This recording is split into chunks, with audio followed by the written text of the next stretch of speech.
APR Group, 2 and 3 BHK premium apartments at Patancheru. Comfortable pricing, GHMC and RERA approved.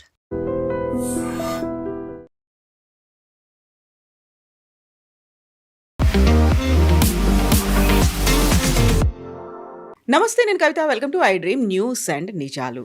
America అధ్యక్షుడు Donald Trump focus ఇప్పుడు Iran మీద పడింది. ఇరాన్తో వాణిజ్య సంబంధాలు పెట్టుకునేటువంటి దేశాల మీద 25% టారిఫ్లను విధిస్తాను అంటూ అనౌన్స్ చేశారు. ఒక వార్నింగ్ కూడా ఇరాన్కి ఇచ్చాడు. బట్ ఇరాన్ కూడా అదే స్థాయిలో అదే వాయిస్తో అమెరికా ఏ పని చేసినా తాము ఎదుర్కోవడానికి సిద్ధంగా ఉన్నామని అనౌన్స్ చేసింది. బట్ అమెరికాకి ఇరాన్కి మధ్య ఎక్కడ చేరింది, ఏం జరగబోతోంది? మనతో పాటుగా ఉన్నారు సీనియర్ జర్నలిస్ట్ సురేష్ కొచతిల్ గారు. సార్ నమస్తే. సో వెనిజువేలా అయిపోయింది, నెక్స్ట్ ఇరాన్ టర్నేనా? కరెక్ట్. ఎందుకంటే ఇద్దరు నడిమిట్లో ఒక కామన్ కోయిన్సిడెన్స్ ఒకటి ఉంది. ఆయిల్. ఇరాన్లో ఆయిల్ ఉంది, వెనిజువేలాలో ఆయిల్ ఉంది. అఫ్కోర్స్ అక్కడే సిమిలారిటీస్ ఎండ్ అవుతుంది. ఒకవైపు కమ్యూనిజం, ఇక్కడేమో ఇస్లామిక్ థియోక్రసీ, అంటే షరియా kind of law. Iran history చూస్తే మీకు ఒక బహుశా 300-200 సంవత్సరాలు, 3200 సంవత్సరాలు ఉంటుంది హిస్టరీ. 3000 to 3500 ఇయర్స్ హిస్టరీ ఉంది ఇరాన్కి. దాంట్లో 2500 సంవత్సరాలు అక్కడ పరిపాలించింది ఈ పెహెల్వీ ఫ్యామిలీ, 2500 ఇయర్స్. దాంట్లో last shah of Iran Pahlavi, Reza పెహెల్వీని ఐ థింక్ ఆగస్ట్ 1979 అయితే ఇయర్ ఉంది, నాకు ఇయర్ మంత్ గుర్తు, ఆగస్ట్ అనుకుంటాను. ఆయన అక్కడి నుంచి తొలగించారు వాళ్ళు కలిసి, ఈ ఖొమేనీ అండ్ గ్యాంగ్. మన తర్వాత మనకు తెలిసింది ఏం జరిగిందో, అమెరికన్ ఎంబసీలో ఉన్న చాలామంది వాళ్ళ ఎంప్లాయీస్ని పట్టుకున్నారు, అక్కడ కిడ్నాప్ చేసి అక్కడే పెట్టుకున్నారు వాళ్ళని. దాని తర్వాత అమెరికాతో బార్గెన్ చేసి జిమ్మీ కార్టర్ అప్పుడు ప్రెసిడెంట్గా ఉన్నప్పుడు పంపించారు. పెద్ద స్టోరీ ఒకటి అది. ఒకటి వీళ్ళు స్పెషల్ ఫోర్సెస్తో ట్రై చేశారు, వాళ్ళు చాలామంది చనిపోయారు స్పెషల్ ఫోర్సెస్ వాళ్ళు. అమెరికాకి షా ఆఫ్ ఇరాన్ అంటే పెహెల్వీ ఫ్యామిలీకి చాలా క్లోజ్ కనెక్షన్ ఉంది, చాలా సంవత్సరాలు, చాలా వందలాది సంవత్సరాల నుంచి. దీంట్లో ఒక చిన్న ప్రాబ్లం ఎక్కడ వచ్చిందంటే, సెకండ్ వరల్డ్ వార్ నడుస్తున్నప్పుడు షా ఆఫ్ ఇరాన్ వాళ్ళ ఫాదర్ పెహెల్వీ, ఆయన హిట్లర్తో చాలా ఒక హిట్లర్ ఫేవరెట్ ఉండే. ఆయన హిట్లర్ చేస్తున్నంత కరెక్ట్ చేస్తున్నారు అది ఇది అని చెప్పి చాలా మటుకు పబ్లిక్ స్టేట్మెంట్స్ ఇష్యూ చేశారు. హిట్లర్ కావాలంటే నేను కూడా సహాయం చేస్తాను అదే. సో ఆ వార్ ఎండింగ్ వచ్చేదాకా అలైడ్ ఫోర్సెస్, అంటే ఎప్పుడు అలైడ్ ఫోర్సెస్ అంటే అప్పుడు యుఎస్, యూకే, వీళ్ళందరూ, వీళ్ళ ఫ్రాన్స్ కూడా కలిసి వీళ్ళ రష్యా వైపు అటాక్ చేసినప్పుడు, రష్యా మీద దాడి చేసినప్పుడు జర్మనీ ఆయుధాలు పంపించాల్సి వస్తుంది, మొత్తం తిరిగి వెళ్ళలేరు. సో వాళ్ళు ఏం చేస్తుంటే ఇరాన్ నుంచి రూట్ చేశారు ఈ ఆయుధాలన్నీ, చాలా హెవీ ట్యాంక్స్ అది ఇదన్నీ. ఈయనకు అది నచ్చలేదు మన పెహెల్వీ గారికి, ఆయన దాన్ని కూడా వ్యతిరేకించారు. సో వీళ్ళు దాని తర్వాత వార్ ఎండ్ అయింది, రష్యాలో ఓడిపోయారు జర్మన్స్, దాని తర్వాత కంప్లీట్గా ఓడిపోయారు వాళ్ళు. ఆ యుద్ధం కాగానే ఈ సీనియర్ పెహెల్వీ గారిని రిజైన్ చేయించారు అమెరికా అండ్ యూకే కలిసి, అలైడ్ ఫోర్సెస్. ఆయన్ని పంపించేసారు కంట్రీ నుంచి, బయటకు పంపించారు. ఈజిప్ట్ ఎక్కడ వెళ్ళారు ఆయన, గుర్తులేదు నాకు ఎక్కడికి వెళ్ళారు. ఆ టైంలో ఆయన 16 సంవత్సరాల ఏజ్ ఉన్న కొడుకు, the last shah of Iran Reza Pahlavi junior, ఆయన్ని రాజాగా అంటే అక్కడున్న కింగ్గా అంగీకరించారు. పెద్ద సెరమనీ ఉండే. ఆయనకి అంత ఎక్స్పీరియన్స్ లేకుండే ఆ టైంలో రూలింగ్, ఎందుకంటే కానీ వాళ్ళ నాన్నగారు చాలా స్ట్రిక్ట్ ఉన్నారు. ఇక్కడ దాకా ఎట్లా అంటే పెళ్లి కూడా ఎవరితో చేయాలని చెప్పి కూడా ఆయన డిసైడ్ చేసేటోడు, అంత ఇది ఉండే ఆయనకి. ఓకే, ఎవరు ఫ్రెండ్స్ ఎవరిని ఉంచుకోవాలి, ఫ్రెండ్స్ ఏ ఫ్రెండ్స్తో మాట్లాడాలి, ఎవరితో మాట్లాడకూడదు కూడా సీనియర్ పెహెల్వీ డిసైడ్ చేసేటోడు. చిన్నప్పుడే ఇన్ని ఒక స్విట్జర్లాండ్లో ఒక ఇంగ్లీష్ పబ్లిక్ స్కూల్కి పంపించారు, ఎలీట్ పబ్లిక్ స్కూల్, ఇంగ్లీష్ నేర్చుకోవాలని చెప్పి. దీనికి అన్ని అప్బ్రింగింగ్ ఉంది అట్లాంటిది, ఒక రాజు కావడానికి ఉన్న అన్ని అప్బ్రింగింగ్ ఉంది. దాని తర్వాత పెళ్ళి ఈజిప్ట్లో ఉన్న ఒక రాయల్ ఫ్యామిలీతో చేశారు, అక్కడ కూడా రాయల్ ఫ్యామిలీ ఉంది, వాళ్ళతో ఒప్పందం చేసి పెళ్లి చేశారు. It is an arrange marriage. కానీ షా ఆఫ్ ఇరాన్ది అన్నిటికంటే పెద్ద అడ్వాంటేజ్ ఏముందంటే ఆయన ఒక మోడర్న్ థింకింగ్ ఉండే. ఒకటి ఆయన ఎడ్యుకేషన్ స్విట్జర్లాండ్లో జరిగింది, దాని తర్వాత యూఎస్తో కూడా ఆయన చాలా తిరిగారు. ఆయనకి ఏంటంటే ఇరాన్ని ఒక మోడర్న్ స్టేట్గా మార్చాలని ఉండే. వాళ్ళ ఫాదర్ అంతా ఫార్వర్డ్ లుకింగ్ లేకుండే, కానీ పేస్ చేసేటి స్పీడ్ ఉంటుంది చూడండి, అది చాలా ఏం చెప్తారు, it went to real high speed. ఆయన అంత స్పీడ్గా అక్కడున్న ప్రజలు బహుశా అంగీకరించలేదు. ఇప్పుడు జరుగుతున్న అదే ప్రాబ్లం అప్పుడు కూడా వచ్చింది, కరెన్సీ ప్రాబ్లం. అప్పుడు ఆయిల్ అంత లేకుండే ఇరాన్లో. ఉండే ఆయిల్ కానీ వాళ్ళకి తీయడానికి రాదు, టెక్నాలజీ లేకుండే. అదే టైంలో బాజారీస్ అంటారు వీళ్ళ దగ్గర. మన బాజార్లో ఉన్న ట్రేడర్స్ని అక్కడున్న లాంగ్వేజ్లో బాజారీస్ అంటారు. వాళ్ళు అప్పుడు ప్రొటెస్ట్ చేసినప్పుడు కూడా, ఇప్పుడు కూడా వాళ్ళే మొదలు పెట్టారు ప్రొటెస్ట్. మా సరుకులు ఎవరు కొనట్లేదు, ఇన్ఫ్లేషన్ చాలా ఎక్కువ ఉంది అని చెప్పి చాలా పెద్ద ఒక ప్రాబ్లం జరిగింది అంత. ఈ పరిస్థితుల్లోనే ఇప్పుడు ఇరాన్లో ఏం జరగబోతుంది అనేది చాలా ఇంట్రెస్టింగ్ ఉంది. ఎందుకంటే ఈ హిస్టరీ రిపీటింగ్ ఇట్ సెల్ఫ్ అంటారు. ఈ స్టోరీలో అయతొల్లా ఖొమేనీ వచ్చారు ఒక ఐ థింక్ 15 సంవత్సరాల తర్వాత, ఈయన టేక్ ఓవర్ చేసుకుని 15 సంవత్సరాల తర్వాత ఖొమేనీ అనే ఒక లీడర్, చాలా చిన్న రిలీజియస్ లీడర్. ఆయన తెహరాన్ నుంచి ఒక 300 కిలోమీటర్లు నాకు టౌన్లో పుట్టారు. వాళ్ళ ఫాదరు ఈయన 5 సంవత్సరాలు ఉన్నప్పుడు చంపేశారు ఎవరో, ఖొమేనీ వాళ్ళ ఫాదర్ని. ఆ తప్పు ఈయన ఎప్పుడు జీవితంలో ఆఖరి దాకా షా ఆఫ్ ఇరాన్ మీద వేశారు, ఈయనే చేపించారని చెప్పేసి. ఆ కోపం ఉండే ఖొమేనీ. దాని తర్వాత ఆయన రిలీజియస్ టీచింగ్లో వెళ్ళిపోయింది. ఈయనేమో ఇరాన్ని మోడర్నైజ్ చేయడానికి జర్మనీకి వెళ్ళి న్యూక్లియర్ రియాక్టర్స్ సైన్ చేశారు, యుఎస్ నుంచి ఆయుధాలు తెచ్చుకున్నారు, జర్మనీ నుంచి షిప్స్ తెచ్చుకున్నారు, చాలా సైన్ చేశారు, సంతకాల మీద సంతకాలు చేసుకుంటే. అప్పుడు దాకా ఆయిల్ కూడా కనిపెట్టారు. ఆయిల్లో యుఎస్ కంపెనీస్, ఇప్పుడు వెనిజువేలా స్టోరీ ప్యారలల్ ఎక్కడ వస్తుంది మీకు, అక్కడ కూడా యుఎస్ కంపెనీస్ వచ్చి పెట్టుబడి పెట్టి ఆయిల్ బయటికి తీశారు. దాంట్లో రాయల్టీ ఇరాన్కి ఇచ్చారు. Over night Iran started becoming rich అనమాట. ఇది అన్నీ చూసుకుంటూ వస్తున్నప్పుడు అక్కడున్న ప్రజలకి ఈ షా ఆఫ్ ఇరాన్ మీద అంత కోపం ఆ టైంలో లేకుండే. కానీ కొన్ని సంవత్సరాల తర్వాత అది మొదలైంది. ఎందుకంటే ఆ టైంలో షా ఆఫ్ ఇరాన్కి భయం ఉన్న 2 పార్టీలు, ఖొమేనీ కాదు, 2 పార్టీలు. ఒకటి communist party affiliated to Russia, ఇంకోటి సోషలిస్ట్ కమ్యూనిస్ట్ పార్టీ అని చెప్పి లోకల్ ఒక యూనిట్ ఉంది వాళ్ళది. వీళ్ళిద్దరు ఎక్కువ గొడవ చేస్తుంటే, మాకు డెమోక్రసీ కావాలి, మాకు మొనార్కీ వద్దు, అది ఇది అని చెప్పి ప్రొటెస్ట్ డెమాన్స్ట్రేషన్ అన్నీ నడుస్తుంది. రష్యాకు కూడా ఒక సెల్ఫిష్ ఇంట్రెస్ట్ ఉండే ఇరాన్ని టేక్ ఓవర్ చేయడానికి. టేక్ ఓవర్ చేయకుండా అట్లీస్ట్ ఒక ఫేవరబుల్గా ఉన్న ఒక రెజీమ్ని అక్కడ పెట్టుకుంటే బాగుంటుందని వాళ్ళ రష్యా ఆ టైంలో యుఎస్ఎస్ఆర్ ఉండే, మనకు గుర్తుంది, ఇట్ వాజ్ నాట్ రష్యా. ఇదన్నీ నడుస్తున్నప్పుడు ఖొమేనీ సడన్గా ఈ రిలీజియస్ టీచింగ్స్తో సార్ ఆయన కూడా కొన్ని రాయడం మొదలుపెట్టాడు, ప్రొటెస్ట్. ఆయన అక్కడి నుంచి ఇరాక్కి తగిలించేశారు, షా ఆఫ్ ఇరాన్ బ్యానిష్ చేసేసారు, డిపోర్ట్ చేసేసారు ఇరాన్కి. ఇరాక్లో ఒక ఫేమస్ టౌన్ ఉంది, కోమ్ అనుకుంటా, Qom, yes, it is a very important Shiite place వాళ్ళ కోసం, షియైట్స్కి. అక్కడ అక్కడ ఆయన వెళ్ళి మళ్ళీ ఇదే రిలీజియస్ టీచింగ్స్ మొదలుపెట్టారు. ఆయనకు ఒక 20-30 స్టూడెంట్స్ ఉండే, వాళ్ళని డైలీ అడ్రస్ చేయడము. ఆయన ఇంటికి వెళ్తాడు, మస్జిద్కి వస్తారు, మళ్ళీ మద్రసాకి వెళ్తారు, మళ్ళీ రిటర్న్. ఆయన లైఫ్ ఒక స్టాండర్డ్ అయిపోయింది అనమాట. కొన్ని సంవత్సరాల తర్వాత ఇరాన్లో మళ్ళీ గొడవలన్నీ మొదలైనవి షా ఆఫ్ ఇరాన్ వ్యతిరేకంగా. అక్కడున్న ప్రజలు మేము తట్టుకోలేకపోతున్నాం, చాలా రేట్లన్నీ ఎక్కువైనాయి, అది ఇది అని చెప్పి గొడవ చేయడం మొదలుపెట్టారు. This was somewhere around I think 65-70 నుంచి మొదలైంది ఈ ప్రాబ్లం. దాని తర్వాత రెగ్యులర్గా ప్రొటెస్ట్ డెమాన్స్ట్రేషన్స్ అది ఇది మొదలైనప్పుడు అక్కడున్న ఆర్మీ కాల్పులు జరిపారు, చాలామంది చనిపోయారు. దాంట్లో రెగ్యులర్గా నడుస్తుండే. And mostly they were all communist చేసిందంత. కమ్యూనిస్ట్ వాళ్ళ మీద ఫైరింగ్ చేశారు. 1-2 రిలీజియస్ వాళ్ళ మీద కూడా ఫైరింగ్ జరిగింది. కానీ అన్నిటికంటే పెద్ద డెమాన్స్ట్రేషన్ ఎప్పుడు జరిగిందంటే అయతొల్లా ఖొమేనీ వ్యతిరేకంగా అక్కడున్న ఒక లీడింగ్ న్యూస్ పేపర్లో ఇరాన్లో, తెహరాన్లో ఒక ఆర్టికల్ వచ్చింది. న్యాచురల్లీ అక్కడున్న రూలింగ్ పార్టీ అంటే షా ఆఫ్ ఇరాన్ అప్రూవల్ లేకుండా ఆర్టికల్ రాదు అది.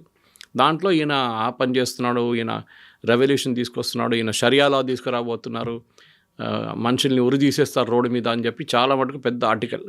దాని వ్యతిరేకంగా ఒక ప్రొటెస్ట్ డెమాన్స్ట్రేషన్ జరిగింది. దాని మీద కూడా కాల్పులు జరిపారు అక్కడున్న ఇరానియన్ పోలీస్. దాంతో ఇంకా ప్రొటెస్ట్ ఎక్కువైంది. లాస్ట్లో ఖొమేనీ ఆ టైంకి ఫ్రాన్స్కి షిఫ్ట్ చేశారు వీళ్ళు, కోమ్ నుంచి. ఫ్రాన్స్లో వీళ్ళేమనుకున్నారంటే ఫ్రాన్స్లో వెళ్ళి కూర్చుంటే అక్కడున్న గవర్నమెంట్ ఈయన మాటలు అసలు they will take it in wrong sense, ఈయన మళ్ళీ అక్కడ జైలు వేసేస్తారు అనుకున్నారు. కానీ అట్లాంటి చాలా ఏం చెప్తారు రాడికల్గా మాట్లాడుకుంటే ఖొమేనీ, ఇస్లామిక్ లా, షరియా లా, చేతులు కోసేయాలి, దొంగతనం చేసి అట్లాంటిది. So these people thought Iranian అనుకున్నారు ఆయన జైలు వేసేస్తారు ఫ్రాన్స్లో. కానీ అది కాలేదు, ఉల్టా అయింది. ఆయన సపోర్టర్స్ ఎక్కడెక్కడ ఉన్నారు లోకంలో అందరూ ఫ్రాన్స్కి వచ్చేసారు. ఫ్రాన్స్లో it was a very small town, నా పేరు మర్చిపోయాను నేను, ఒక షాలేలో ఉండే అక్కడ వచ్చి అక్కడ మళ్ళీ పెద్ద ఒక ఇన్స్టిట్యూషన్గా మారిపోయింది ఖొమేనీ వాళ్ళ రిలీజియస్ టీచింగ్. అదే టైంలో ఇంకా ఇక్కడ ప్రొటెస్ట్ ఎక్కువైనాయి. షా ఆఫ్ ఇరాన్ కొన్ని రోజులు పారిపోయాడు ఇరాన్ నుంచి. ఐ థింక్ ఆల్మోస్ట్ 2 నెలలు కనిపించకుండా పోయాడు అక్కడ. తర్వాత తిరిగి వచ్చారు, కానీ by the time he started suffering from cancer. తో అదే టైంలో ఖొమేనీని రాత్రికి రాత్రి ప్రొటెస్ట్ అన్నీ చాలా ఎక్కువైనప్పుడు రాత్రికి రాత్రి ఫ్రెంచ్ గవర్నమెంటో లేకుంటే బెల్జియం గవర్నమెంట్, డౌట్ ఉంది ఇప్పుడు కూడా ఎవరు చేయించారు, ఈవెన్ యూఎస్ ఉండొచ్చు అని చెప్తున్నారు, తీసుకొచ్చి తెహరాన్లో ల్యాండ్ చేయించారు. ఆ ప్లేన్ ల్యాండ్ అయ్యే ముందు ఇరానియన్ ఫోర్సెస్ ఏమనుకున్నారంటే ఆ ప్లేన్ షూట్ చేసి పడేద్దాం, Khomeini once for all problem finish అయిపోతుంది. కానీ అక్కడున్న ఇరానియన్ గార్డ్స్ ఏమో అది అంగీకరించలేదు.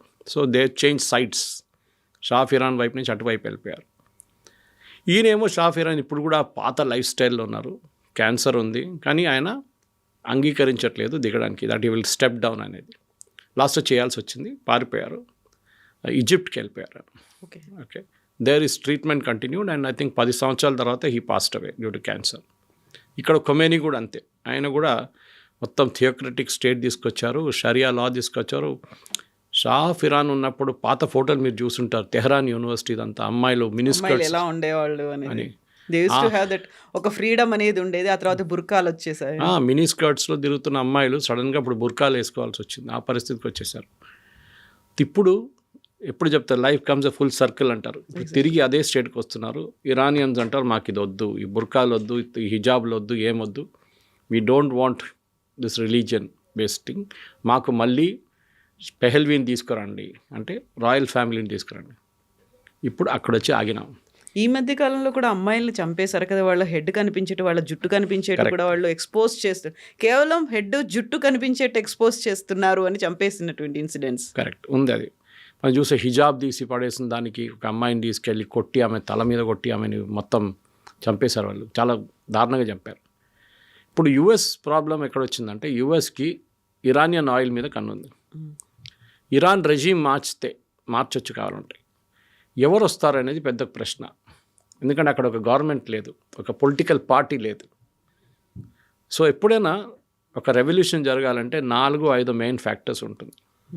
దాంట్లో ఫస్ట్ ఫ్యాక్టర్ ఒక ఫిస్కల్ క్రైసిస్ ఉండాలి, అంటే ఒక రెవెన్యూ క్రైసిస్, ఒక ఏం చెప్తారు ఆర్థిక స్థితి మనం మొత్తం ధ్వంసం అయిపోయి ఆ స్టేట్లో ఉండాలి. ఇరాన్ ఆ స్టేట్లో ఉన్నారు ఇప్పుడు. ఇది ఎందుకు జరిగిందంటే మన అందరికి తెలిసిందే, యుఎస్ శాంక్షన్స్ పెట్టారు. ఈ ఇరానియన్ రెజీమ్ ఎస్పెషలీ ఖొమేనీ వచ్చిన తర్వాత న్యూక్లియర్ అంబిషన్స్ మీద చాలా, ఇప్పుడు ఎంత 49 సంవత్సరాలు అవుతుంది అనుకుంటే వాళ్ళు వచ్చి, ఈ రెజీమ్ వచ్చి వాళ్ళు న్యూక్లియర్ ఫెసిలిటీస్ మీద కొన్ని కనిపెట్టారు వాళ్ళు. దానికి చాలా మటుకు ఫ్రాన్స్ నుంచి జర్మనీ నుంచి స్మగుల్ తీసుకొచ్చిన పార్ట్స్ తీసుకొచ్చి పాకిస్తాన్లో ఉన్న ఏక్యూ ఖాన్తో కొన్ని ఇల్లీగల్ డీల్స్ చేసుకొని వీళ్ళు ఒక న్యూక్లియర్ పవర్ ప్లాంట్ పని మొదలుపెట్టారు. కానీ ఇజ్రాయెల్కి నచ్చలేదు అది. ఇజ్రాయెల్ ఏమన్నారంటే ఏ రోజు వీళ్ళు తయారు చేస్తారు రాజ్యం మీద కొట్టుపడేస్తాం మొత్తం అని. వీరేం చేస్తారు, తెహరాన్ యూనివర్సిటీలో ఫస్ట్ ప్రాజెక్ట్ పెట్టారు, యూనివర్సిటీని ఎవరు బాంబ్ చేయరు కదా అని చెప్పి. కానీ అది ఎక్కువ సక్సెస్ఫుల్ కాలేదు. కానీ దాని తర్వాత వీరు ఒక ప్లాంట్ సెటప్ చేశారు. అక్కడి నుంచి వీళ్ళు న్యూక్లియర్ మిసైల్స్కి 3 మొదలుపెట్టారు. సెంట్రిఫ్యూగ్స్ తీసుకురావడంలో డౌట్ వచ్చింది అమెరికాకి, ఫ్రాన్స్కి, వీళ్ళు ఏదో ఎక్కడి నుంచో స్మగుల్ చేసుకొని తీసుకొస్తున్నారని చెప్పి దాని తర్వాత వీళ్ళ మీద శాంక్షన్స్ పెట్టారు యుఎస్. ఆ శాంక్షన్స్లోనే యుఎస్ వీళ్ళు ఆయిల్ బయట అమ్మలేకపోతున్నారు ఆ రోజు నుంచి. ఐఏ ఇన్స్పెక్టర్స్ వచ్చారు, ఇంటర్నేషనల్ అటామిక్ ఎనర్జీ వాళ్ళు వచ్చి వాళ్ళ కెమెరాలు పెట్టారు, చాలా మటుకు డిస్కషన్ జరిగింది. మేము విత్డ్రా చేస్తామన్నారు, విత్డ్రా చేయలేదు వీళ్ళు. అట్లాంటి చాలా డిస్కషన్ నడిచి సంవత్సరాలు డిస్కషన్ నడిచింది, కానీ ఏం జరగలేదు లాస్ట్లో. తర్వాత మనకు తెలిసింది రీసెంట్లీ ఒక 3-4 నెలల ముందు ఇజ్రాయెల్ వెళ్ళి బాంబు వేశారు. దాని తర్వాత అమెరికన్స్ B2 బాంబు వచ్చి వాళ్ళ న్యూక్లియర్ ఫెసిలిటీస్ మీద బాంబు వేశారు. డైరెక్ట్గా కొట్టలేదు, ఇండైరెక్ట్గా కొట్టారు వాళ్ళు. మనం కూడా చేసినట్లు ఆపరేషన్ సింధూర్లో. ఇది నడుస్తున్నప్పుడు ఈ పరిస్థితుల్లో ఇప్పుడు ఇరాన్ ఏమైపోయిందంటే మొత్తం వాళ్ళ ఫైనాన్షియల్ క్రైసిస్ ఎందుకు వచ్చిందంటే వాళ్ళు డాలర్ సిస్టమ్ నుంచి వాళ్ళని మొత్తం తీసేశారు కంప్లీట్గా. మీరు ఇప్పుడు ఆయిల్ అమ్మితే కూడా మీకు ఆయిల్ అమ్మడానికి ఫస్ట్ పర్మిషన్ లేదు. ఎవరు కొనుక్కుంటారు? చైనా వాళ్ళ 90% ఇరానియన్ ఆయిల్ చైనా కొనుక్కుంటున్నారు. ఈ 90% కొనుక్కున్నప్పుడు ఏం చేశారు ఫస్ట్ ఇరాన్, ఆ టైంలో ప్రైసులు ఎక్కువ ఉండే, I think $80 or $90 per barrel నడుస్తుంది. వీళ్ళు ప్రీమియంలు అమ్మారు, కావాలంటే తీసుకోండి మేము మీకు $70 ఇస్తాం, $80 ఇస్తాం చెప్పి ప్రీమియంలు అమ్మారు. యాక్చువల్లీ $40 ఉండే ప్రైస్, డిస్కవరీ ప్రైస్ అంటారు దాన్ని, అంటే మీరు దాన్ని తవ్వి తీసి బయటకు తీయడానికి కాస్ట్ అన్నమాట. ఇట్లాంటి పరిస్థితుల్లో చైనా ఇప్పుడు ఏం చేస్తున్నారంటే ఇప్పుడు ఈ క్రైసిస్ మొదలైనప్పటి నుంచి చైనా ఇప్పుడు డిస్కౌంట్ అడుగుతున్నారు ఇరాన్ దగ్గర, మాకు డిస్కౌంట్లు ఇవ్వండి. యుఎస్ ఏమో చైనా మీద ఏమో యాక్షన్ తీసుకోలేకపోతున్నారు, మనం మీద చేశారు. మనం ఫస్ట్ ఇరాన్తో డీల్ చేసినప్పుడు మనం రూపీస్లో పే చేసాం వాళ్ళని, దాని తర్వాత వాళ్ళకి బాటర్ సిస్టంలో మనం రైస్ సప్లై చేస్తాం, బియ్యం సప్లై చేస్తాం. వాళ్ళకి అది తక్కువ పడితే అది కూడా ఇచ్చాం మన ఇక్కడ. ఇప్పుడు అక్కడ పరిస్థితి ఏంటంటే వాళ్ళ దగ్గర వాళ్ళ మొత్తం ఇరానియన్ కరెన్సీ వర్త్లెస్ అయిపోయింది రియాల్. మీకు ఒక బ్రెడ్ కొనాలంటే మీరు ఒక చిన్న బండి తీసుకెళ్లాల్సింది, అంత కరెన్సీ నోట్ తీసుకెళ్తే ఒక చిన్న బ్రెడ్ వస్తుంది మీకు. ఆ దారుణ పరిస్థితికి వచ్చేసారు వాళ్ళు. సెకండ్, నీళ్ళు లేదు వాళ్ళ వాటర్ క్రైసిస్కి, ఎందుకంటే వాళ్ళకి ప్యూరిఫికేషన్ చేయలేకపోతున్నారు, వాళ్ళ ప్లాంట్స్ పనిచేయట్లేదు, పాత ఎక్విప్మెంట్ అన్నీ బ్రేక్ డౌన్ అవుతుంది, నీళ్లు దొరకట్లేదు వాళ్ళకి. మూడోది బజారీస్, నేను చెప్పాను చూడండి, వాళ్ళు ప్రొటెస్ట్ చేయడం మొదలుపెట్టారు. ట్రేడర్స్ వాళ్ళు ఏమంటారు, మా సరుకులు ఎవరు కొనట్లేదు, inflation is ruling at more than 100%, ఎవరు కొంటారు, ఎవరు కొనట్లేదు, కరెన్సీ కూడా వర్త్లెస్ అయిపోయింది. ఈ ప్రొటెస్ట్ వీళ్ళందరూ కలిసి చేసినప్పుడు ఇప్పుడు స్టూడెంట్స్ కూడా దిగారు దాంట్లో చాలా మటుకు. ఇది ఎక్కడికి వెళ్తుందో మనం చెప్పలేము, ఎందుకంటే ఆల్రెడీ రూమర్స్ ఏంటంటే 500 మందిని కాల్చి చంపారని చెప్తున్నారు ప్రొటెస్ట్లో. శాటిలైట్ కనెక్టివిటీ మొత్తం కట్ చేసేసారు వీళ్ళు. ఈవెన్ స్టార్లింగ్తో ఉన్న ఇంటర్నెట్ ఫెసిలిటీ కూడా కట్ చేసేసారు. అక్కడి నుంచి 1-2 వీడియోలు బయటకు వస్తున్నాయి, కానీ అక్కడ ఏం జరుగుతుంది ఎవరికి తెలియదు. ఇప్పుడు అమెరికా అదే టైంలో ఏమంటున్నారు, లాక్డ్ అండ్ రెడీ, మేము ఇంకా మీరు ఫైర్ చేస్తే మీ ప్రజల మీద మేము మీద చర్యలు తీసుకుంటాం మేము. కానీ చెప్పడానికి చాలా ఈజీ, ఎవరి మీద చర్యలు తీసుకుంటారు. అక్కడ అన్నిటికంటే పవర్ఫుల్ ఉన్నది ఇరానియన్ గార్డ్ ఒకటి ఉంది వాళ్ళది, రెవల్యూషనరీ గార్డ్స్ అంటారు వాళ్ళని, IRC. వాళ్ళందరికన్నా పవర్ఫుల్ ఒక మాఫియా. వాళ్ళు 150,000 మంది ఉన్నారు. వీళ్ళ రెగ్యులర్ ఆర్మీ అంత పవర్ఫుల్ కాదు, వీళ్ళు IGRC ఈజ్ వెరీ పవర్ఫుల్. వాళ్ళని ఒక స్ప్లిట్ చేయడానికి అమెరికా ట్రై చేస్తున్నారు. వాళ్ళ గ్రూప్స్ని అట్లీస్ట్ 25%, 25% 30% మంది అమెరికా వైపు వచ్చేస్తే అక్కడున్న రెజ్యూమ్ పడిపోతుంది. 2-3 రోజులు పడిపోతున్నారు. కానీ చేస్తారో లేదో మనం చూడాల్సి, ఎందుకంటే దాంట్లో చాలామంది పాత ఖొమేనీ సిస్టమ్ నుంచి వచ్చిన వాళ్ళు, కొత్త ఖమేనీ సిస్టంలో కూడా పనిచేస్తున్నారు వాళ్ళు. వాళ్ళకి అక్కడున్న ఏ చట్టాలు వాళ్ళకి ఇట్స్ నాట్ అప్లికబుల్ వాళ్ళ మీద. వాళ్ళు ఏం కావాలంటే చేసుకుంటారు, ఒక మాఫియా లాగా. సో వాళ్ళని ఇప్పుడు స్ప్లిట్ చేయడానికి ట్రై చేస్తున్నారు. వాళ్ళని దొరికితే వాళ్ళ గ్రూప్లో ఒక 10-15-20% మంది ఇటువైపు వచ్చేస్తే 2 రోజులు ఇరానియన్ గవర్నమెంట్ పడిపోతుంది. ఇది ఇప్పుడున్న పరిస్థితి.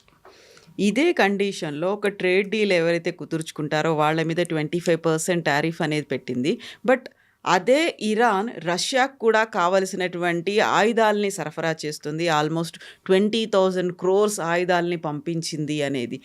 రష్యా ఎందుకు డేర్ చేసింది, ఇరాన్ ఎందుకో భయపడట్లేదు అసలు?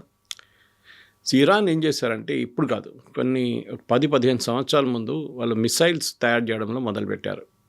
కొంచెం టెక్నాలజీ వాళ్ళు పాకిస్తాన్ వైపు నుంచి తెచ్చుకున్నారు, చాలా మటుకు టెక్నాలజీ నార్త్ కొరియా దగ్గర నుంచి తెచ్చుకున్నారు. అప్పుడు నార్త్ కొరియా దగ్గర ఇప్పుడు కూడా మిసైల్ టెక్నాలజీ ఉంది వాళ్ళ దగ్గర. అది కాకుండా లోకల్గా కూడా వాళ్ళు డెవలప్ చేయడం మొదలుపెట్టారు. మీకు పేరు గుర్తుంటుంది దీంట్లో, సులేమానీ అని చెప్పి. He was one of the chief of Iran's project. ఆయన ఒకరోజు అమెరికా వాళ్ళు చంపేశారు. రోడ్ మీద కాన్వాయ్లు వెళ్తున్నప్పుడు కరెక్ట్ ఆయన కార్ మీద కొట్టారు, ఆయన చనిపోయారు. వాళ్ళ మిసైల్ ప్రోగ్రామే వాళ్ళకి మెయిన్గా అడ్వాంటేజ్గా వచ్చింది. పనికి ఎట్లా వచ్చిందంటే, ఫస్ట్ వాళ్ళు హమాస్కి సప్లై చేయడం మొదలుపెట్టారు.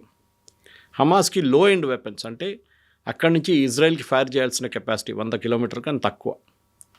హెజ్బుల్లాకి చాలా లాంగ్ రేంజ్ మిసైల్స్ ఇచ్చారు, 400, 300, 200 కిలోమీటర్ ఫైర్ చేసే మిసైల్స్ ఇచ్చారు హెజ్బుల్లాకి. ఇటు యమనీస్ హూతీస్కి 2,000, 3,000 కిలోమీటర్కు ఉన్న మిసైల్స్ ఇచ్చారు వాళ్ళు. ఇరాన్ ఇన్ఫ్లుయెన్స్ ఒక 10 సంవత్సరాల నుంచి ఈ 5 రాష్ట్రాల నుంచి వస్తుండే. Lebanon, Syria, Assad regime was dependent on them. మన హమాస్, యెమెన్ అండ్ ఇరాక్లో part of Iraq was under Iranian control. ఈ 5 రాష్ట్రాల నుంచి వీళ్ళకి మెయిన్గా సపోర్ట్ వస్తుండే. దాంట్లో ఫస్ట్ ఇజ్రాయెల్ ఏం చేశారు, ఇస్మాయిల్ హనియాని ఫినిష్ చేసేసారు. అది కూడా తెహరాన్లో. వాళ్ళ ఇరానియన్ ప్రెసిడెంట్ చనిపోయినప్పుడు ఆయన ఫ్యూనరల్కి వచ్చారు. ఆ చనిపోయిందే పెద్ద ఒక మిస్ట్, ఎట్లా జరిగిందని, అది హెలికాప్టర్ క్రాష్. హమాస్ని ఇజ్రాయెల్ ఫినిష్ చేసేసారు ఆల్మోస్ట్. లెబనన్లో నసరుల్లాతో పాటు అందరినీ ఫినిష్ చేసేసారు అక్కడ. ఇక్కడ యమన్ మీద బాంబులు వాళ్ళు US అందరు కలిసి వేస్తున్నారు, ఈవెన్ సౌదీ అరేబియా ఆల్సో. ఇట్లాంటి పరిస్థితుల్లో ఇరాన్ ఐసోలేట్ అయిపోయారు, ఎవరు లేరు వాళ్ళకి ఇప్పుడు సపోర్ట్. లేకుంటే వాళ్ళు ఏం చేస్తుంటే, వాళ్ళ మీద దాడి జరిగినప్పుడు వీళ్ళతో దాడి చేపిస్తుండే. Death to America, death to Israel అని చెప్పి వీళ్ళది ఒక స్లోగన్ ఉండే. ఇప్పుడు వాళ్ళేమంటున్నారు, అక్కడున్న ప్రజలు ఇప్పుడు లేటెస్ట్ స్లోగన్స్ వింటే, forget Gaza, forget Lebanon, take care of us, అంటే మమ్మల్ని కాపాడండి, గాజాని మర్చిపోండి, లెబనన్ని మర్చిపోండి. ఆ పరిస్థితికి వచ్చేసారు అక్కడ. ప్రజలు రోడ్డు మీద ఎందుకు వస్తున్నారంటే వాళ్ళ జీవితం అసలు ఎక్కడ లేనట్లు అయిపోయింది వాళ్ళది. ఇప్పుడు ఎప్పుడైనా ఒక రెజ్యూమ్ నడిపించాలంటే మీకు ఒక ఇన్స్పిరేషనల్ ఫిగర్ కావాలి. అది బహుశా ఈ షా ఆఫ్ ఇరాన్ కొడుకు. ఇప్పుడు నేను చెప్పాను చూడండి, 50 సంవత్సరాల నుంచి యూఎస్లో ఉన్నారు, ఆయన పాసిబుల్ తీసుకొస్తారు. కానీ కంట్రీ ఎవరు నడిపిస్తారు, రాష్ట్రం ఎవరు నడిపిస్తారు, ఇది పెద్ద ఇష్యూ. దీనికే ఇప్పుడు వాళ్ళు యూఎస్ కొంచెం మంథన్ నడుస్తుంది అక్కడ. వీళ్ళది ఎవరిని తీసుకొస్తే బాగుంటుంది, ఎందుకంటే కంట్రీ నడిపించడం కేపబుల్గా ఉన్న మనుషులందరూ ఇరాన్ బయట ఉన్నారు. డయాస్పోర్ అంటాం మనం, they are all outside Iran, పారిపోయారు. అది ఏదైనా ఏ డిక్టేటర్షిప్ వచ్చినా కానీ వీళ్ళందరూ పారిపోతారు. ఎడ్యుకేటెడ్ వాళ్ళు, కొంచెం కేపబిలిటీ ఉన్న వాళ్ళు, వాళ్ళ సీనియర్ సైంటిస్టులు, వీళ్ళందరూ పారిపోతారు. వాళ్ళు యూరోప్లో, యూఎస్లో చాలా చోట్ల ఉన్నారు. వాళ్ళని తీసుకొచ్చేదానికి ప్రయత్నం చేస్తున్నారు. ఇప్పుడు అంత ఈజీ కాదు. సో అక్కడ గవర్నమెంట్ పడిపోతే, ఇప్పుడు ఇదే ప్రాబ్లం యూఎస్ ఫేస్ చేశారు. ఇప్పుడు సిరియాలో అసాద్ అక్కడ నుంచి పారిపోయిన తర్వాత అక్కడ ఒక సివిల్ వార్ మొదలైంది, వాళ్ళు వీళ్ళు కొట్టుకున్నారు. ఇదే పరిస్థితి ఇరాక్లో చూసాం. ఇరాక్లో సద్దాం హుసేన్ పోగానే ఆయన చంపేసిన తర్వాత మొదలైంది. ఒక గ్రూప్తో కొట్టుకున్నారు. మూడవది మనం చూసాం, ఇది జరిగింది సిరియా, లెబనాన్లో. అదే ప్రాబ్లం లెబనాన్లో జరిగింది. అక్కడ మిలిషియాస్ మళ్ళీ కొట్టుకోవడం మొదలుపెట్టారు. హమాస్ వైపు కూడా, యాంటీ హమాస్ ఫోర్సెస్ కూడా లాస్ట్ స్టేజ్లో వాళ్ళు కూడా వచ్చారు ఇప్పుడు. సో ఎక్కడ వెళ్తే కానీ వీళ్ళు ఎక్కడ వెళ్ళారో అక్కడ అన్ని గొడవ జరిగింది. ఈవెన్ యెమెన్లో కూడా. ఇప్పుడు ఏం చేయలేకపోతున్నారు ఇరాన్, వాళ్ళు కంప్లీట్లీ పవర్లెస్ ఇప్పుడు. ఈ పరిస్థితుల్లో ఇప్పుడున్న దాని ప్రకారం ఇంకొక 10 రోజులు ఈ ప్రొటెస్ట్ నడిస్తే డెఫినెట్గా అక్కడ ఉన్న గవర్నమెంట్ పడిపోతుంది. కానీ ఎప్పుడైనా గవర్నమెంట్ని పడేయాలంటే ఒక ఇంటర్నేషనల్ సపోర్ట్ కావాల్సి వస్తుంది. ఇప్పుడు దాకా సపోర్ట్ వస్తుంది only from US. European union, NATO మాట్లాడలేదు. వాళ్ళు కూడా చెప్పాల్సింది ఏదైనా.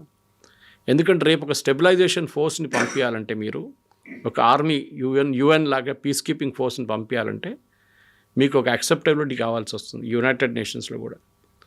ఎందుకు యూరోపియన్ యూనియన్ మాట్లాడలేదు, ఎందుకు నేటో మాట్లాడలేదు, ఎందుకు యుఎస్ ఒక్కరే మాట్లాడుతున్నారు, అదొక క్వశ్చన్ వచ్చింది. డెఫినెట్గా నెక్స్ట్ 15 days 20 daysలో చాలా క్రూషియల్గా ఉండిపోతుంది ఇరాన్ పరిస్థితి. అక్కడ ప్రతిరోజు సిచ్యువేషన్ మారుతుంది. అక్కడ ఏం జరుగుతుందో మనకు తెలియదు. దీనికన్నా ముందు చెప్పినట్టు ఇంటర్నెట్ మొత్తం కట్ ఆఫ్ చేసేసారు. కానీ ఇంటర్నేషనల్ యాక్సెప్టెన్స్, ఒక మల్టీనేషనల్ ఫోర్స్ రావాలంటే యుఎస్ కాదు, అన్ని రెజ్యూమ్స్ కూడా యాక్సెప్ట్ చేయాల్సి వస్తుంది. రెండవది, వెనిజువేలా లాగానే వాళ్ళ ఆయిల్ ఇండస్ట్రీని రివైవ్ చేయాలంటే చాలా డబ్బులు ఖర్చు పెట్టాల్సి వస్తుంది. అది ఎవరు చేస్తారు? వెనిజువేలా కేసులో కూడా మనం చూసాం. ప్రెసిడెంట్ ట్రంప్ అన్నారు, I'm the president of Venezuela, నేను ఆయిల్ కంపెనీస్ పిలుస్తున్నాను, యుఎస్ కంపెనీ, వాళ్ళు వచ్చి రేపటి నుంచి తవ్వడం మొదలు పెడతారు, కొత్త టెక్నాలజీ పెడతారు. వాళ్ళు ఇప్పుడు అందరు వైట్ హౌస్కి వచ్చి మాతో కాదని చెప్పేశారు.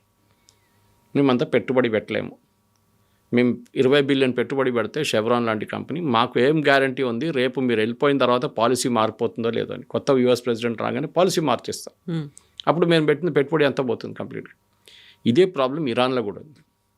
ఇంత గొడవ చేసిన తర్వాత, కొత్తగా రెజ్యూమ్ తీసుకొచ్చి పెట్టిన తర్వాత, రేపు అక్కడ మళ్ళీ గొడవ అయితే ఈ అమెరికన్, బ్రిటిష్ ఆయిల్ కంపెనీస్ ఏం చేస్తారు?